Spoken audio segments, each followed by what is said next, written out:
Let's say for those who have crossed over with fentanyl, there's 2 or 3 possibilities that could be happening. One is they're a part of a collective group of souls that are raising the consciousness of this conversation, right, of this chemical, of this product, right? and the reasons for seeking that out. And to be a part of the numbers to help in the volume to get the attention. So there's souls that do it that way. So some people consider those souls like angelic souls. There's other souls that get to the other side, and we've heard about this secondhand through our work and channeling and whatnot. And they literally, the people who cross over from like an extreme accident or something, they're really surprised too. And they just go, oh, wait, I didn't know that was going to happen. Like, wow, I'm really surprised. So that's also different ways. And then the other way is, I'm going to actually jump in here real quick. So a couple people are talking about like a very serious way of dying and different ways of crossing over that's serious and very painful. And we believe that the soul chooses ahead of time pretty much more or less how they're going to cross over. So they kind of know in advance. And I think the souls that transition in a very dramatic way, I think there's something they want to experience about themselves in that format. And, you know, we've had a lot of past lives. As a soul, not as a thousands human. Of past lives. Right? That's as the thing. Soul. Because no human wants that experience. But souls are different. Because souls are eternal, and souls are the oversoul, the higher self, the one that wants to express itself and understand itself. So I know we've had thousands of past lives, and I know we've been everything and done everything. I'm sure we've murdered people, and we've been killed, and we've eaten by an animal, everything, drowned. And I think as the soul evolves, you start to get to a point where you probably want to cross over a little bit less and less dramatic, perhaps. Do you know the story? I'd like to cross less and less dramatic. Do you know who has the best crossing over story? Who? Yogananda. Oh. Yeah. Yogananda, I am so jealous of his story. He planned his death just on, like, I'm not talking like suicide. I'm not talking he took anything. No.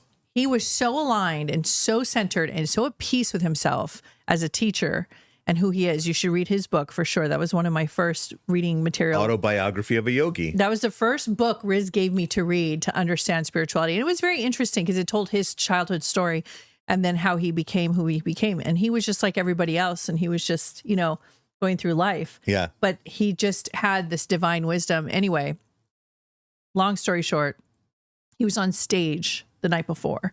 And I think he had planned or told somebody, this will be my last night. Or he said goodbye. It was just on the day he said to his students, this will be the day I leave you. Yeah. And he was not sick. Yeah. And he goes in the other room. Right. And he sits down like in a meditation pose. Mm-hmm. And he leaves his body forever. He just leaves his body. That's it. Now, my grandmother, she sat at dinner one time, the last time she was here.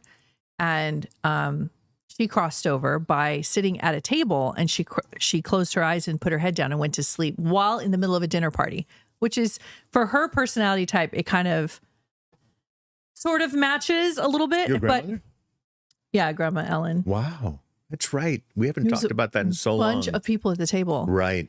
Yeah. And can you imagine everybody at the has, table? Yeah, everybody has their story, you know, of how they crossed over. And, you know, we've lost both of our parents, and we have stories. And then you've also lost your brother. Yeah. And we have stories about how people cross. And some people are they struggle more before they cross. Yes. Some people leave peacefully. Some people have to put on a big show. Some people are giving the last laugh. Some people are flipping people off. There's all sorts of ways. That'd be fun to flip someone off while you're dying. Well, you know, for my mom, for instance, I think she had the last laugh. Your mom did. My mom said goodbye to everybody in her way without knowing it, by FaceTime and texting. And somehow she just got a hold of all of us. Yeah. And because she was always just such a, what would you call her? She's an Aquarian. So she was such a, out of the box, unpredictable. Oh my gosh. Yeah. Like, the only thing predictable her. about her was her unpredictability. She was from Honduras, and she was 4'11", and I'm almost 6 feet tall. Yeah. So she never understood how the mathematics of that worked out. But it's your Danish, your Viking part. So she just literally was watching TV, had a heart attack, and then just went to the hospital and they did a little surgery on her. She didn't know she had a heart attack. She didn't know just any didn't of feel it. good, and She didn't feel good. Leaves her husband in the house and says, "I'll be back." The nurse that tended to her that happened to know us, and we found out later, is she was cracking jokes in between everything. She was like in and out of being dimensional and in different dimensions. And she was cracking jokes. She was laughing. She was having the time of her life while she's going through this. And I wouldn't have even known this if it wasn't for this nurse, this ER nurse that knows the family and was telling us, your mom was cracking jokes in the hospital, in the ambulance, in the aftercare. She was making everybody laugh. My mom was just looking for a way out. She was like in 83 and she was so done. And I just remember the way she left was like, she didn't want any fanfare. She didn't want anybody to know how she was going to cross. She just wanted to just do it her way. And she did. And then it was like no warning and no goodbyes. And it was kind of like, that was her last laugh. And we all knew it because we know her personality. So the second she did it, we were like, oh my God. But I just want to say, for those of you who are on the chat, and I see some people are talking about fentanyl, which has been a major catalyst for crossing over. And obviously this is going to change. Back in the Wild West, in the early days of the Wild West, when we were, you know, just building the West Coast over here, people were carrying guns and shooting each other dead left and right like no tomorrow. And that was the big thing. You know, I grew up in the Bronx, and you grew up around death. You grew up around, and then what you about, grew up around the person that was there a second ago is not there a second ago. Well, how and many I was kingdoms, a kid how many kingdoms have millions of people would be wiped out by a plague or something like that, like a disease. The earth is a wild place is pretty much the bottom line. And we come here, there's a point where all the questions of how can bad things happen, right? That's the number one thing. And we have to stop all the bad things from happening. So I agree. But we also have to have the higher spiritual perspective of if you do believe that there's a purpose for everything. And we're eternal. Yeah. And that we actually are eternal. And there's a higher power. Right. And if you believe in intelligence, love, God energy, and source energy, then you know that there was a reason for everything. Right. So there's no accidents, right? So you're not going to say that your son or daughter or friend chose to cross that way. Like their human No, their higher soul chose it, though. Their higher soul knew in advance this is a possibility. And we've done thousands of readings, and we've had so many channeled sessions with spirit guides. And so we know from the other side, literally, that they are in their experimentation. See, we're all here as individuals having our own individual adventure, our own experimentation of who we are and what we're doing. So we are all experimenting. And we're figuring out how things work with us, and we're learning about ourselves. With these bodies, with these faces, with these identities of ethnicity or background or gender or class or status or education, whatever it may be. All costumes, right? Yeah. So it all translates over into also death and crossing over. You're still exploring. You're still understanding yourself. You're still experimenting. You're still understanding yourself. And like, for instance, for those who have, let's say, for those who have crossed over with fentanyl, there's 2 or 3 possibilities that could be happening. One is they're a part of a collective group of souls that are raising the consciousness of this conversation, of this chemical, of this product, right? And the reasons for seeking that out. And to be a part of the numbers to help in the volume to get the attention. So there's souls that do it that way. So some people consider those souls like angelic souls.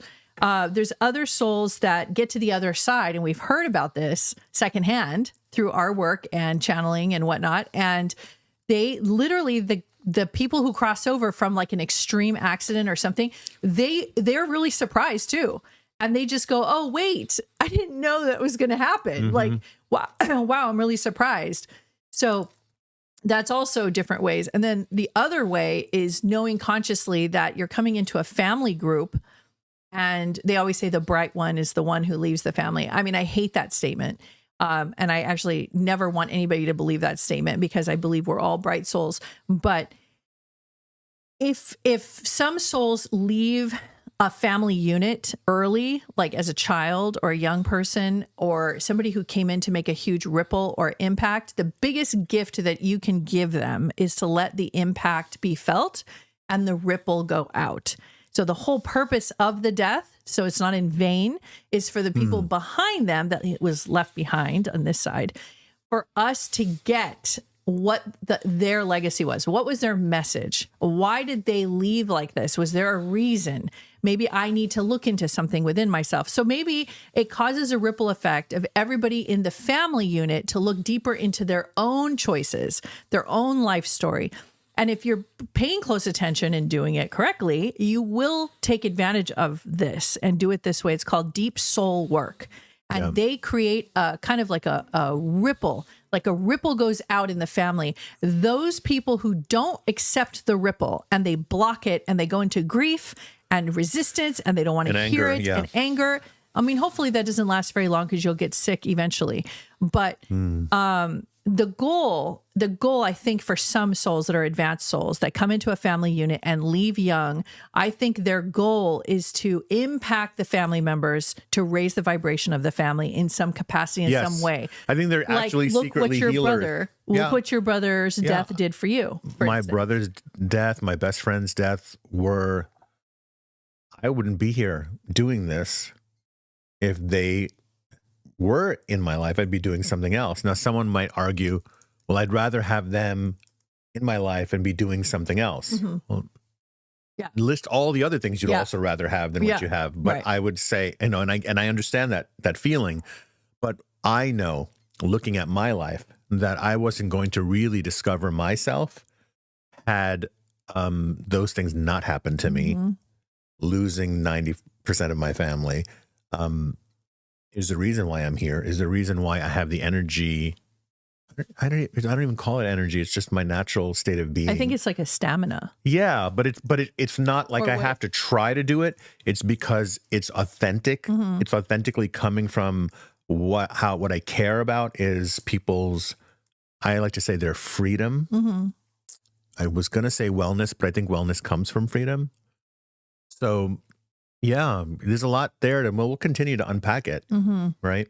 So there's Dr. Berg said, I'm going to say this last thing. I'm handing over the ball to you guys for sure. Dr. Berg, for those of you who follow him or know who he is, I think his principles are really on point with health and fitness, and or mainly health and what goes into the body. And he's very highly respected, et cetera. And he's controversial, yes, but he's known to be such a great healer. So he said something today that I loved, and I was like, wow, it's such a spiritual teaching. He says, we have it all wrong. People say, I have to lose weight to get healthy. It's the opposite. You have to get healthy to lose weight. Yeah, you get healthy, then you will lose weight. Wow. And that's a spiritual teaching. Right? The goal is health. Get healthy to lose weight. So do the thing first internally that you want to see here externally. Brilliant. Right. Okay. Beautiful. Some people are asking, just expanding upon this conversation. One, what if you're someone that has felt like you were not going to make it past a certain age? Yeah. What would you advise for that? You might be right. Some people are right.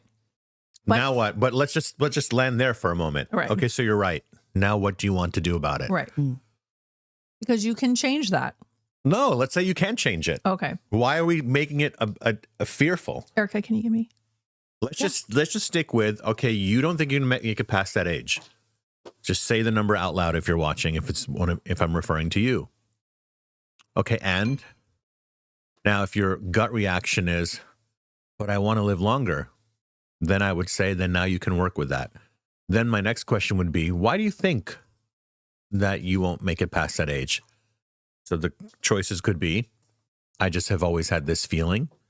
Number two, I don't think I'm living my life right because of the path and the maybe you're a user, or maybe, whatever activities you're involved in could threaten, make your life shorter. So it can only be a couple of different answers as to why you think that. Then I would say, well, there's your truth in front of you. Now, what do you know about truth? Truth is, that's a particular choice. Do you believe that it's a choice? What do you believe is true? Oh my God, what kind of discussion are we going to open up now? Is the sky blue? No, it's not blue. It actually reflects blue. Does the sun rise? No. Yes, it does rise, but it doesn't really rise because we're the ones moving. What's the truth? Are we alive? Yes. If I stop breathing right now and there's no pulse and you bury me in the ground, am I dead? Yes. But am I really? No. Let's stop using the word truth to that degree. When I say truth, I'm just saying there's a couple of possibilities why you think that. So what's the question? Well, I want to say in regards to what you're talking about and what she's talking about, there's some other questions kind of flowing in this domino effect here. And then we'll get to the other questions. So regarding, I guess we can't say the S word. So unaliving yourself, is that the right terminology? Okay. So in terms of that, you know, what I always tell people is, first of all, the people who feel the most and are trying the hardest are the ones that usually want to do that. It's the ones that are laid back and doesn't care about anything. What do they have to lose? So they don't have anything at risk. They don't care. They just going with life. But the ones who really are trying and the ones who are really, really wanting to experience more and their heart is on the line, those are the people that usually feel that way. So here's what we always say, and it's just the truth, and it just is seen time and time again. What you're experiencing when you want to unalive yourself is not the physical demonstration of unaliving yourself. It's actually you're coming to the end of an identity, an ego that has been holding you back. It's like an ego death. What you're experiencing, and it could be even true with the coming up with a number, like I think I'm going to die at 35. It could be, right? It could be that or something else. But when you want to have that feeling and you want to do that to yourself, many times it's because you're hitting all your walls, and it's only because you're just ready for the next chapter, which means it's time to let go of this identity. So that's what that word surrender comes in. We call that changing a timeline. Yeah. Okay. There are certain events in your life that changed the timeline where you made a decision that wasn't about what other people told you. You might have gotten advice, but when you made this decision, it was like it didn't matter what anyone said to you. You knew it was time to make this decision. And that altered the timeline. We call that timeline jumping. Literally, the world as it was going to be in your path of your evolution as a soul, as a spirit, changed because of that. Then, and you change timelines. Majorly, most people change them a few times in their life. They call them the milestones of choices they made. That's boring because it affects so much more than just you. It affects everything around you and generations to come, and not just your kids, but your friends and the generations of friends that you've had and people you've interacted with. You are constantly affecting, you're constantly sending ripples out into the world, into the universe. So, yes, when it comes to unaliving, as they say, I didn't know that we couldn't say that as was a bad word. Now I've said that word so many times on the show. We've just kind of gotten away with it. I guess if you say it 20 times. It's considered like a trigger word. Oh my God, how ridiculous. You have to put warnings. Like what? But instead of actually talking about it, we decide, let's not use the word. Well, it's just a trend. Can you imagine? Okay, so, but I want to say one more other choice that I realized. If you do feel that you're going to, let's say someone goes, I don't think I'm going to live past 45. That also could be, and I'll tell you as a medium, you remembering on a different level of consciousness other lifetimes where you did not. Also, somebody just said a lot of his family members die in their 50s. Welcome to the club. I know about that. And so here's what happens when you hear that. You look at yourself as the youngster who's coming up and getting to that age, and you go, hey, is there anything I can do differently than what my family did? And so in my case, I was like, oh yeah, I could change my diet. I could stop eating sugar. I could stop obsessing over food or blah, blah, blah, whatever. And most of the health conditions that my family had, heart related, that left early was all food. I mean, it's all food related. Lifestyle related, right? Lifestyle related. Yeah.